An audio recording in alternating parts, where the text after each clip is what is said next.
ছোট মাছটিকে এইভাবে রান্না করি আমরা। এখানে আছে আপনার কি কি আছে, কুমড়ো আছে, আলু আছে, পেঁয়াজ আছে, দিয়ে ছোট মাছ দিয়ে ভুনা করবে।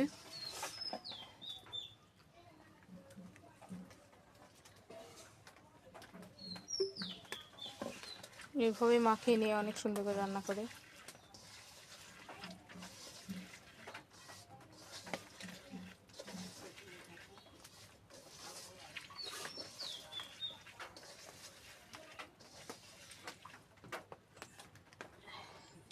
যে এখন ছোট মাছ দিয়ে দিবে।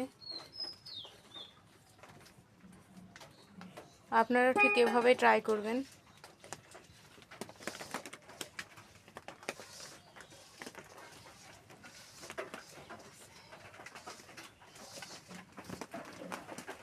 এখন হালকা পরিমাণ পানি দিয়ে দিবে ওখানে।